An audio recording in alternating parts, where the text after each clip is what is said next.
समय बरसात का मौसम चल रहा है और बरसात के मौसम में अक्सर ये देखा जाता है कि डेंगू की बीमारी बढ़ती है और इसका काफ़ी असर होता है और जो ज़्यादा संख्या में लोगों को चपेट लेती है। वजह क्या है, डेंगू कैसे और क्यों इस सीजन में ही बढ़ता है? एक्चुअल में जो है मौसम में मच्छरों को काटने से एक स्पेशल वैरायटी के मच्छर होते हैं जिनसे डेंगू फैलता है और ये एक सामान्य प्रक्रिया है। इस डेंगू में ब्लड में जो है प्लेटलेट्स बहुत तेज़ी से गिरती हैं और हड्डी तोड़ बुखार आता है, शरीर में बुरी तरह टूटन होती है। अक्सर सर देखा जाता है कि जब कोई भी व्यक्ति है जिसको बुखार यानी डेंगू बुखार आता है तो उसके प्लेटलेट्स की संख्या अक्सर गिरना शुरू होती है और कई बार तो इतनी ज़्यादा गिर जाती है कि वो उसकी अपनी जानलेवा जोखिम में पड़ जाती है। नहीं, ये तो ब्लड प्लेटलेट्स को किस तरह से वो मेंटेन रखे ताकि अपने को बचा सके? प्लेटलेट्स जो हैं वो इस हद तक गिर जाती हैं कि वो ये बीमारी फैटल है और ये डेंगू महामारी का भी रूप ले लेती है। तो बेहतर ये है कि डेंगू के इलाज के लिए यदि हड्डी तोड़ बुखार और डेंगू की संभावना हो, बुखार आए और शरीर में टूटन हो, तो होम्योपैथिक जो है एक सस्ता, अच्छा और टिकाऊ जो है इसमें इलाज दिया गया है जिसमें हम डेंगू के लिए इस्तेमाल कर सकते हैं। क्योंकि भारत में जो इलाज है वो सस्ता, अच्छा और सुनिश्चित इलाज होना आवश्यक है, क्योंकि इतनी बड़ी जनसंख्या के लिए जो है मेडिकल टूरिज्म के नाम से निर्धन जनता को एक्सप्लॉइट करना कतई उचित नहीं रहेगा। इसके लिए हमें होम्योपैथिक पे जाना पड़ेगा जो एक चीपर मेथड ऑफ सॉल्यूशन और सटीक अप्रोच है होम्योपैथिक। जैसे यह जिसको डेंगू बुखार होता है वो अपने पहले तो ब्लड की जांच कराए, जांच कराने के बाद उसको कंफर्म हो जाता है कि डेंगू है, प्लेटलेट्स भी कम हो रही हैं, तो होम्योपैथिक डॉक्टर से सलाह लेना चाहिए। और आप उसके लिए किन किन दवाओं की सलाह देना चाहते हैं कि जिनको वो होम्योपैथिक संस्थान या किसी शॉप से या किसी भी डॉक्टर के पास वो ले सकते हैं? इसमें प्रिवेंटिव मेडिसिन के लिए भी एक डेंगू में होम्योपैथिक में बहुत अच्छा वो है इपोटोरियम 200 सुबह शाम, और उस पीरियड में चिरेता क्यू 15 बूंद रोज लें। तो ये वीकली आप लेंगे तो आपको डेंगू नहीं होगा। और डेंगू हो जाने के बाद यदि निश्चित हो जाए कि आपको डेंगू हो गया है ब्लड टेस्ट के बाद, तो इसके लिए बहुत अच्छी मेडिसिन है इपोटोरियम 200 सुबह शाम लें। साथ में पपैया क्यू, पपैया जो है वो पपीते के मदर टिंचर से बनी है, पपैया क्यू 15 बूंद सुबह शाम लें। बेलोडोना 200 सुबह शाम लें और चिरेता क्यू या अथवा गिलो क्यू 15-15 बूंद सुबह शाम लें। यदि आप 3 दिन भी ये दवा ले लेते हैं तो डेंगू काफूर हो जाएगा, आपके प्लेटलेट गिरना बंद हो जाएंगे।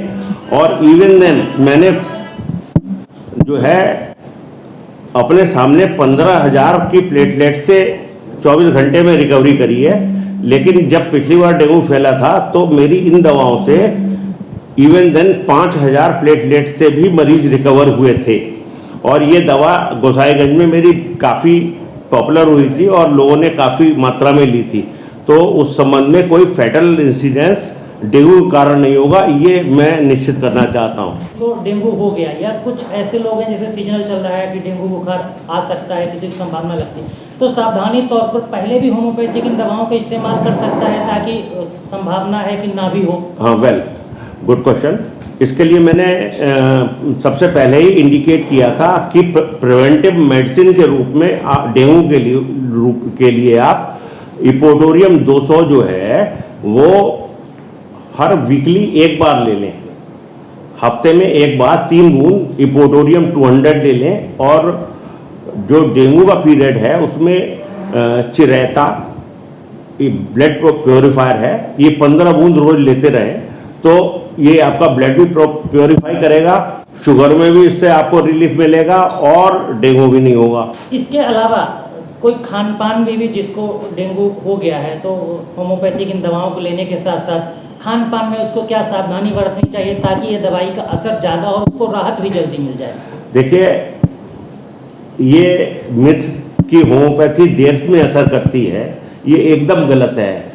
होम्योपैथी टोटलिटी ऑफ सिम्टम्स है और मेडिसिन में बहुत स्ट्रांग है, बहुत तेजी से होम्योपैथी असर करती है। और ये कहावत कि ये दवाओं पे खाने पीने से बुरा असर होता है, ये भी काफ़ी हद तक गलत है, क्योंकि होम्योपैथिक में वो चीज़ें जैसे कच्चा प्याज है, कच्चा लहसुन है, हींग है, ये थोड़ा सा अवॉइड करें। और वैसे सब चीज़ खाएं, कोई खाने में परहेज की वैसी बात नहीं है। और तंबाकू वगैरह से या नशे से आप परहेज करें तो बेहतर रहेगा। आमतौर पर लोगों के सोचना रहता है कि होम्योपैथिक डॉक्टर के पास जाएंगे, होम्योपैथिक दवाएं लेंगे तो जो हमको बीमारी है जिसके लिए उपचार के लिए वो जाना चाहते हैं, उनको इसमें कहते हैं कि टाइम बहुत लेता है, बहुत लंबा समय लगेगा। तो ये जो लोगों के अंदर भ्रांतियां पैदा हैं, लोगों की मिसगाइड है, इसको आप दूर करने के लिए आप कुछ लोगों को बताइए ताकि लोग इस चीज़ से दूर रहें। Good question. होम्योपैथी का मेरा 42 साल का तजुर्बा है और मेरे हर इंस्टीट्यूट से लोग मेरे पास इलाज करने को आते हैं। इवन देन मैंने जो है स्वास्थ्य मंत्री रहते हुए, जब माननीय स्वास्थ्य मंत्री सिद्धार्थनाथ साहब थे, उनके निजी सचिव जो थे, उनकी मिसेस का और बेटे का इलाज किया था, जिसमें सोरोसिस जो है उनको 20 साल पुरानी थी और जिसको मैंने ठीक किया। उनके बेटे की लंबर की प्रॉब्लम थी, वो चल फिरने में असमर्थ था, दिल्ली में बड़ा लड़का था, उसका भी इलाज किया, होम्योपैथिक से बहुत जल्दी ठीक किया। होम्योपैथी सबसे तेज मेथड ऑफ प्रिक्योर है और सबसे जल्दी असर करती है, सब्जेक्टिव टू सही मर्ज की सही दवा दी जाए, क्योंकि हमें आज के परिवेश में दवा देनी पड़ेगी, क्योंकि 400 साल पुराने सिस्टम में चल के हम आज के मरीज का, जब हम इतने पेस्टिसाइड और खाने में ऐसी चीज़ें इस्तेमाल कर रहे हैं और वो उसी लकीर के फ़कीर होके उस सिस्टम को एडॉप्ट करें तो उससे मरीज ठीक नहीं होते हैं। तो इसलिए होम्योपैथिक डॉक्टर्स को भी चाहिए कि मल्टीफेरल और मल्टी डायमेंशनल अप्रोच को एडॉप्ट करें, जिससे मरीज को रिलीफ मिले। सर, आमतौर पर लोगों के अंदर ये रहता है कि होम्योपैथिक दवा का आमतौर पर साइड इफेक्ट नहीं देखा जाता और लोगों के अंदर भावना आती है, तो आप इसको थोड़ा विस्तार से बताइए कि मरीजों को जो भी किसी बीमारी में ग्रस्त होने के बाद या उससे प्रिकॉशन के तौर पर कुछ लेना चाहते हैं, तो क्या साइड इफेक्ट तौर पर कभी कुछ देखने को मिलता है या फिर इसमें कभी नहीं होता? होम्योपैथी ये कहती है कि जो दवा जिस बीमारी को ठीक कर सकती है उस बीमारी को पैदा कर सकती है। तो जो होम्योपैथी का सिद्धांत है कि दवा जो है रिएक्शन नहीं करती है, तो वो गलत है। सही मर्ज की सही दवा चुननी चाहिए और अंदाज से दवा नहीं खानी चाहिए। तो इसके लिए ये उचित होगा कि आप दवाओं का चुनाव या अपने डॉक्टर को सही सिलेक्ट करें जिसको तजुर्बा हो। ये मैं और बता देना चाहता हूँ, 1000 होम्योपैथिक डॉक्टर में एक ही डॉक्टर को सही अप्रोच और सही ज्ञान होता है। 999 मरीज को झुलाते हैं, जिससे मरीज ठीक नहीं होते हैं, जिससे होम्योपैथी में भ्रांतियाँ फैलती हैं। इसमें मैंने अब पाया है कि 95% तक पेशेंट्स का रिजल्ट मेरा पॉजिटिव रहा है। इवन देन डेंगू के समय भी मैंने इलाज किया और मैं सारा इलाज चैरिटेबल करता हूँ, धर्मार्थ। यद्यपि मैं अपने पास से दवा भी धर्मार्थ ही देता हूँ। इसमें एक चीज़ हम और जानना चाहते हैं कि जो आपको दर्शक देखेंगे सुनेंगे, जैसे आपने कहा कि धर्मार्थ करते हैं और इलाज करते हैं, तो अगर कोई दर्शक इसको देखे और आपको देखने के बाद उसको लगता है कि आपसे मिलना चाहिए, आपसे इलाज लेना चाहिए, होम्योपैथिक सलाह लेनी चाहिए, तो कैसे, कब, कहाँ, कैसे आप उसको मिल सकते हैं, कहाँ उपलब्ध रहें, कहाँ आपके पास आ सकता है, थोड़ा इसको विस्तार से बताएंगे ताकि लोगों को आपकी जो होम्योपैथिक के मामले में महारत हासिल है उसका लोगों को लाभ मिल सके। देखिए, चूँकि ये मैं एक धर्मार्थ शुरू से कर रहा हूँ, 42 साल का मेरे तजुर्बा है। इसमें नेज़ल पॉलिप्स, सर्वाइकल, लिवर की प्रॉब्लम, डाइजेस्टिव सिस्टम की प्रॉब्लम, आर्थराइटिस, लंबर की प्रॉब्लम्स, फ्रोजन शोल्डर, जो भी बीमारी हो, स्किन की प्रॉब्लम्स, तो मरीजों के लिए मैं रेडीली उपलब्ध हूँ और काम के लिए उपलब्ध हूँ ना हूँ, लेकिन मरीजों के लिए ज़रूर उपलब्ध रहूँगा मैं। मेरा फ़ोन नंबर आप चाहे नोट कर लें, 9454162644। तो मुझे व्हाट्सएप पे भी, फ़ोन पे भी आप कांटेक्ट करके दवा ले सकते हैं, व्हाट्सएप पे भी दवा ले सकते हैं, आके भी दिखा सकते हैं। मैं यूपी टूरिज्म में जनरल मैनेजर की जो पद पर हूँ, कार्यरत हूँ, और ज़रूरत पड़ने पे घर पे भी दिखा सकते हैं। तो मैं मरीजों के लिए, क्योंकि एक दुखी की सेवा है, उसके लिए मैं 24 घंटे उपलब्ध हूँ। आखिरी सवाल, होम्योपैथिक में अगर कोई दवाई लेता है उसको कोई साइड इफेक्ट होता है? जिस प्रकार आपने कहा कि दवाई जिस तरह से होम्योपैथिक दवाई किसी बीमारी को सही करती है तो बीमारी को पैदा भी करती है, तो इसके लिए आप कम से कम लाइनों में क्या सलाह देना चाहेंगे लोगों को या फिर मरीजों को, ताकि साइड इफेक्ट हो या कभी दवा उनको कोई नुकसान पहुंचाती है तो वो क्या होम्योपैथिक को छोड़कर किसी और एलोपैथिक आयुर्वेदिक जाएं या फिर होम्योपैथिक में उसका फिर से इलाज लें और सही डॉक्टर का चुनाव करें?